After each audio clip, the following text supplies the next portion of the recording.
We have some good news to share with you today. Zelensky, for the first time, seems to have ditched his comedic traits. He is out of slumber now, it seems.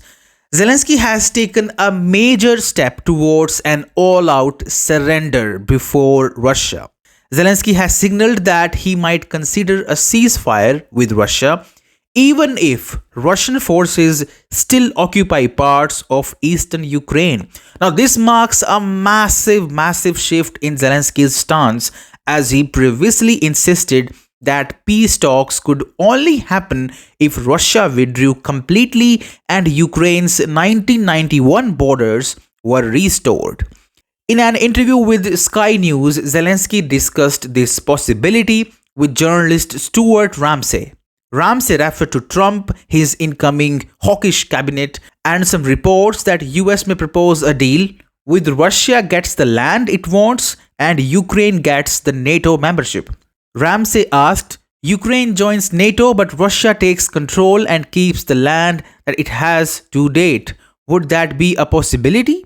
Zelensky responded that this idea could potentially form the basis for a ceasefire. He explained that if Ukraine could quickly join NATO, it would mean that the areas currently free from Russian control would be protected under NATO's security umbrella. He added that Ukraine could then work to regain control of the Russian-occupied territories through diplomatic means. But Zelensky made it clear that this idea has not been proposed officially yet. He also emphasized that Ukraine would never formally give up its claims to Crimea or other regions currently under Russian occupation. These include 4 areas that held referendums to join Russia last year, which Ukraine and most other countries do not see as legitimate. Zelensky said, "We cannot by law accept Russian occupation of our land. That is impossible. That is against the constitution of Ukraine." Now, this means even if a truce is reached, Ukraine would still consider these Russian-occupied regions, a part of its own land and would not legally acknowledge Russian control over them. Ukraine has been trying to join NATO for years and officially applied in September last year. However, NATO has made it clear that Ukraine cannot join the alliance while it is still at war with Russia.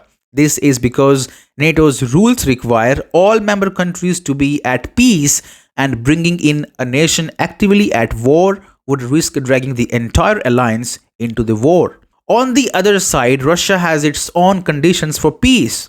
Moscow insists that Ukraine must withdraw its forces from the parts of the Donbas region still under Kyiv's control. Russia also demands that Ukraine accept Russia's current borders, including the annexed regions. Additionally, Russia wants Ukraine to remain neutral and abandon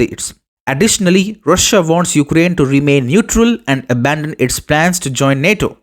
Putin has on several occasions said that NATO's expansion towards Russia's border was one of the main reasons for the start of this conflict in the first place. And last but not the least, Russia also wants key forces out of the Kursk region, where a massive Russian counteroffensive is about to begin. Anyway, Kyiv has lost 40% of the Kursk region already, it once occupied. We have come a long way from Zelensky demanding nukes for his nation to now Zelensky being flexible, being aware about realities on the ground, and being pragmatic and demanding a ceasefire now. It's happening even before Trump takes the office.